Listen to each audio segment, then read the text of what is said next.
All right. I'm going to look in John chapter 21.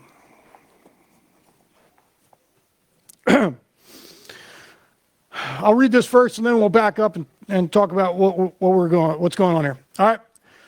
John chapter 21, and I'm going to pick up in verse 15, and we're going to get right into the meat of this.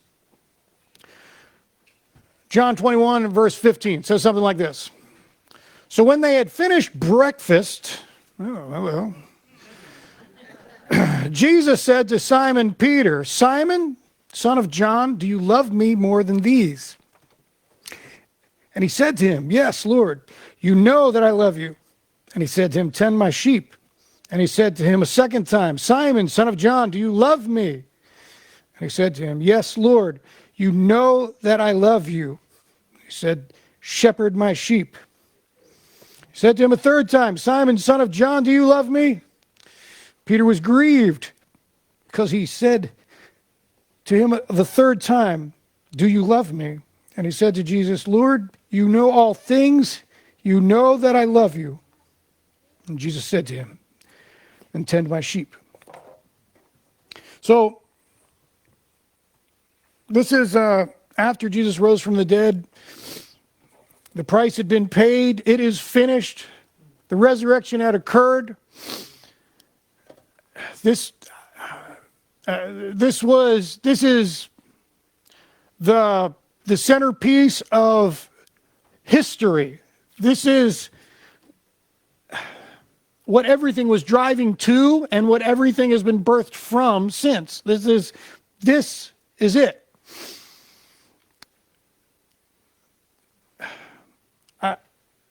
The death and resurrection of Jesus was not a fluke. He wasn't just a guy who just came out of nowhere and told a story and then died.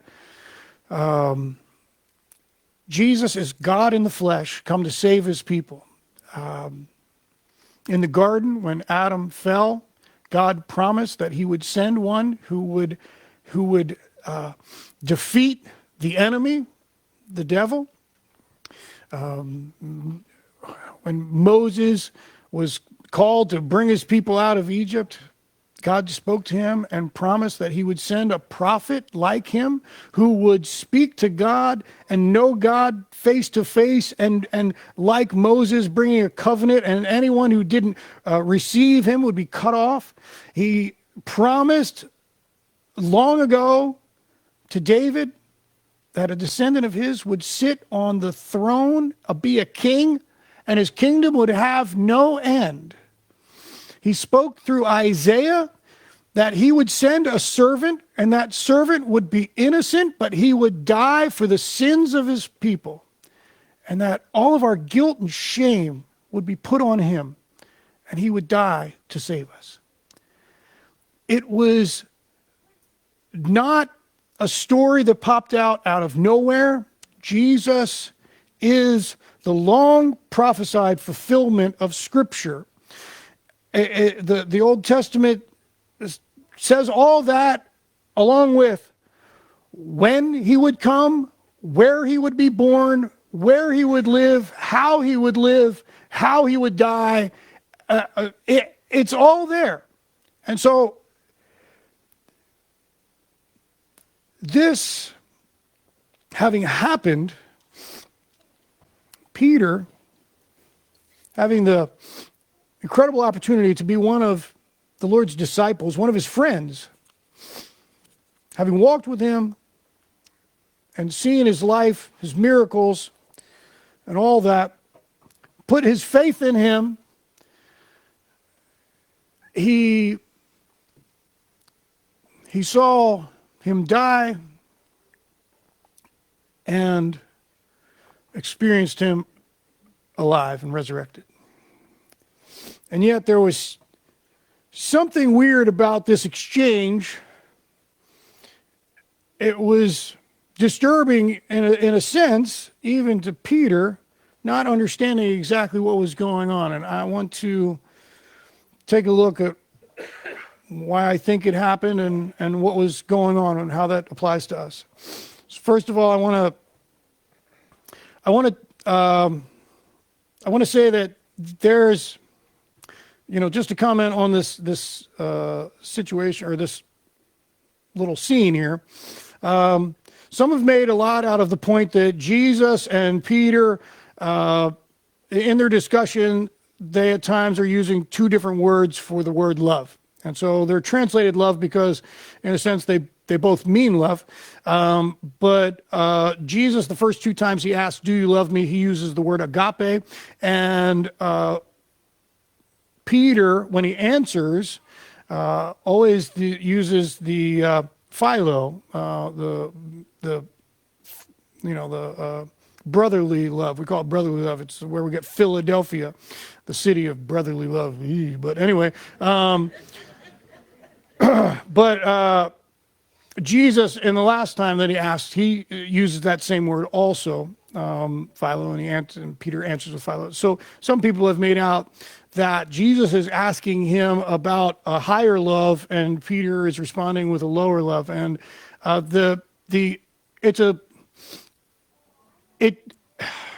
there's something about making agape into this unconditional godlike love that is appealing, I think, on a preacher's level because it makes for good preaching. But when you look at how it's actually used in Greek and other writings, but also in the New Testament or in the Septuagint, where the Old Testament is translated into Greek, the way that agape is used is certainly not always, or it makes clear that they didn't understand it as being perfect, godlike, unconditional love. It seemed like a committed love. There was, even in the New Testament, when it says the Pharisees love to walk around in flowing robes, it uses the word agape. So clearly that's not God love. That's not unconditional love. But it's a committed love. They were committed to it. So anyway, I'm saying that just to clarify that I don't think that Jesus is asking him, do you love me this much? And Peter is saying, no, I only love you this much. I think that they are on the same page, but I think honestly from Peter's perspective that the use of the word philo, that philo love, makes more sense to him because agape may more often be used like a parent loves a child, whereas philo is like a brother loves a brother, a friend loves a friend. Like, I love you, you love me. We're in this together, Peter might have a hard time of, putting himself in the parent position, and that kind of love towards Jesus. And so I think the words are close enough to synonymous, and they're used in different in synonymous ways in the Greek writing. So I don't think I want to exclude that issue from this as we read it.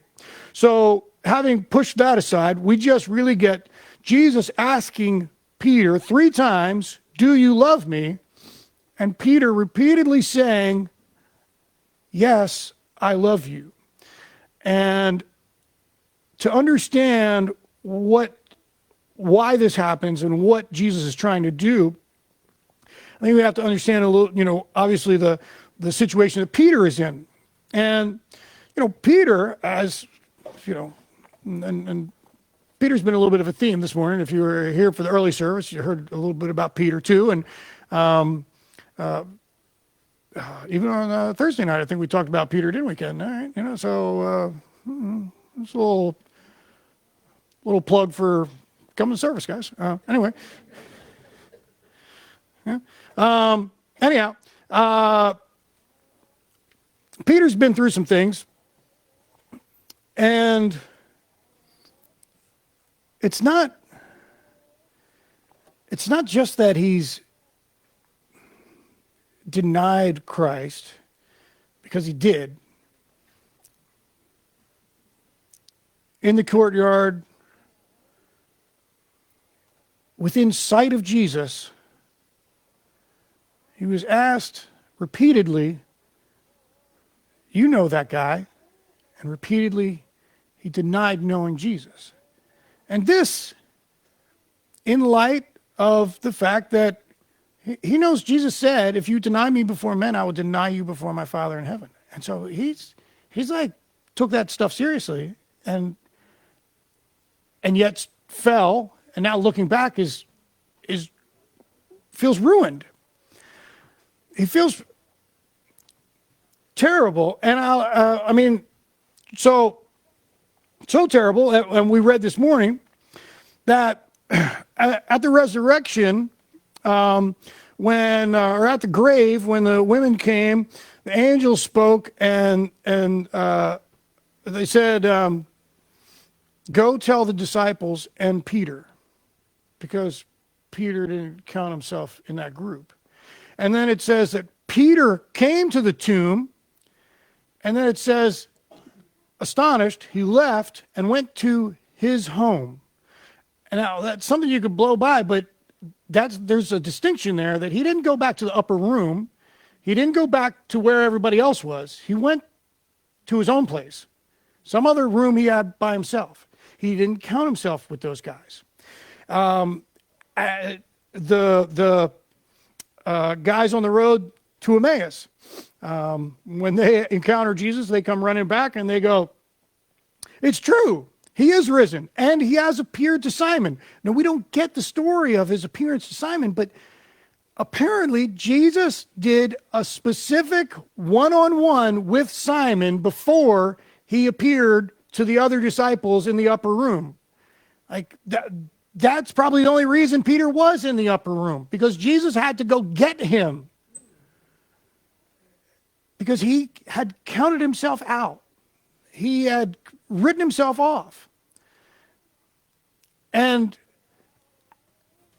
even after the encounter in the upper room, and then a week later, the second encounter in the upper room, they're still in the upper room, first of all, because Jesus had told them, meet me in Galilee, and they're still in the upper room a week and a half later. But eventually they leave and go to Galilee, and Peter and some of the guys go fishing. And it may be that they just were fishing because they were fishing, but under the circumstances, it may very well have been that Peter thought, well, I guess I'll go back to fishing, because even Jesus rising from the dead still left him feeling isolated and broken. And that's weird. But it's not that weird. Here's the thing. You and I, some of us, have been right there, and some of us are probably there this morning, that you have encountered Jesus, you have committed yourself to Jesus, and then you've failed one too many times, and now it's not an issue of whether you're saved. It's just a fact that you can't see yourself as ever being a real disciple or a real Christian. You're just one of the flawed ones, one of the messed up ones, one of the broken ones.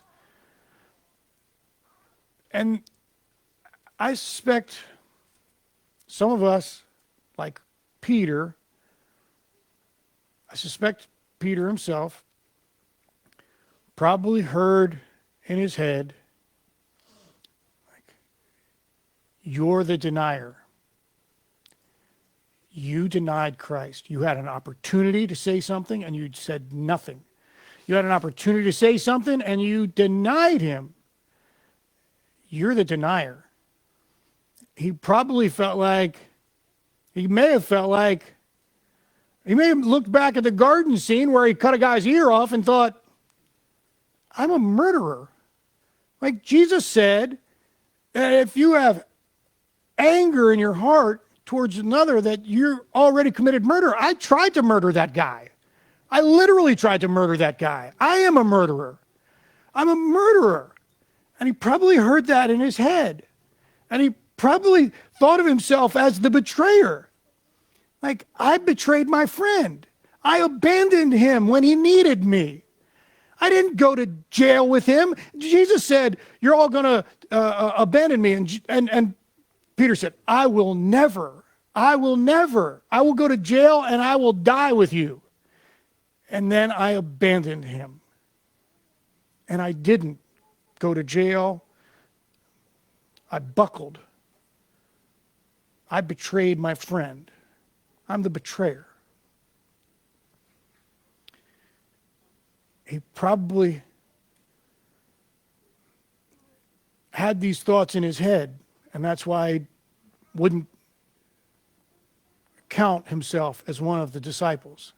It's probably why he wasn't in the room with them and had his own place. It's probably why Jesus had to go get him.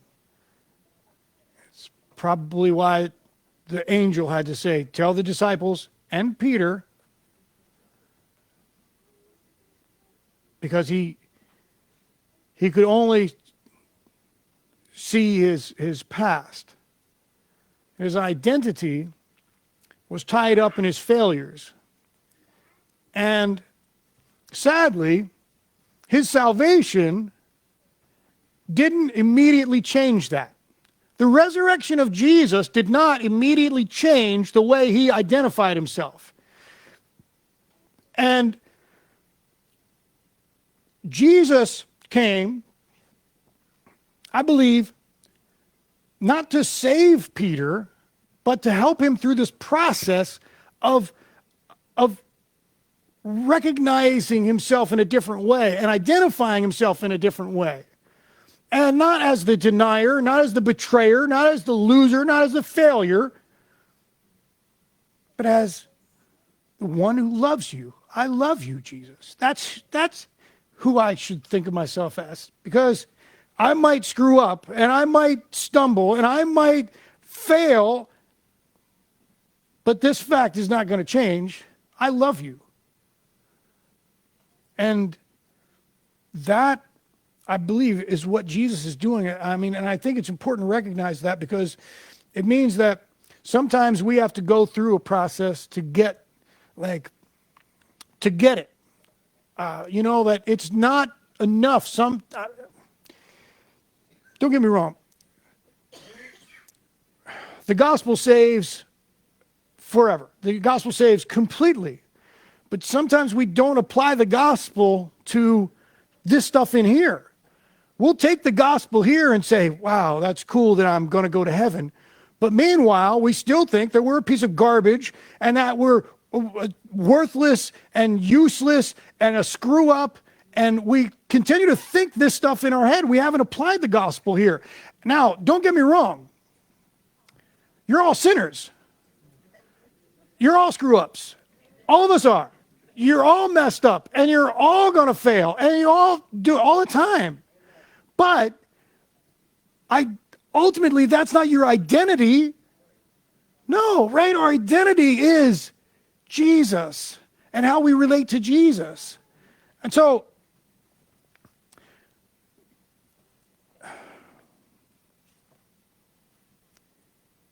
if you hear, whether it's, an echo of something that someone told you in the past, whether it's just something that culture has pressed on you, whether it's something that's just wrong inside of your head, if you hear things like, I'm the betrayer, I'm the loser, I'm the adulterer, I'm the pervert, I'm the thief, I'm the broken one, I'm the addict, I'm the loser and the failure. If you hear those things in your head, then I want you, voluntary, I want you to answer when Jesus asks, I want you to answer the question. Now, I would say as if Jesus were here, but the truth is, wherever two or more are gathered in his name, he is here. And so, consider that Jesus is standing in front of you, and he says to you. You play the part of Peter. He says, Simon, do you love me?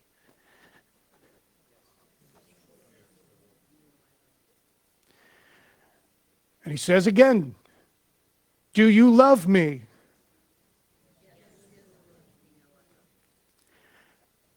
I'm going to say it one more time, and you answer as if Jesus asked you. You tell him your heart. Do you love me?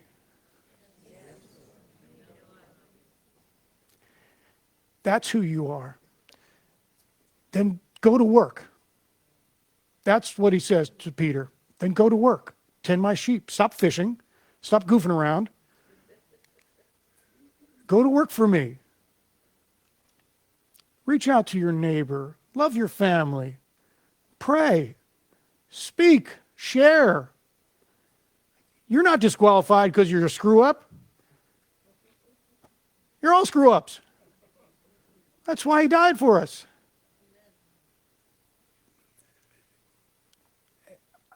I'm not saying that we should be in denial of stuff that we mess up, but that's not who you are. That's not who you are. You belong to Jesus. And if you've got to say it over and over again, I love you, Jesus, just keep saying it. Because that's who you are. You're a person in a relationship with Jesus. The Gospel of John is written by a guy who only wants to be known as the one who was loved by Jesus. Not like he was the only one who was ever loved by Jesus, but that's all that mattered to him. I was loved by Jesus. And that's it. How do you relate to Jesus? You can't maintain this like I'm a piece of garbage attitude in front of Jesus. He's not going to have that. I mean, how would you like it if someone you loved came in and said, I'm so ugly? You'd say, stop that. If a parent had a child who came in and said, I can't stand myself. I'm so ugly. I'm so stupid. I'm such a loser. You'd say, stop that. Do not say that. Don't think of yourself like that. That's not right. You wouldn't have it. So don't do it in front of Jesus. Because he's not having it. He loves you, and you love him. And your love isn't perfect, but he knows that. His love is. So, I'm encouraging us just to take away from this resurrection, not simply that you're saved, but that your identity is caught up in Jesus. Not your failures, not your past, not even the present dumb stuff you're into. It's Jesus. So, I just want us to turn our eyes to him.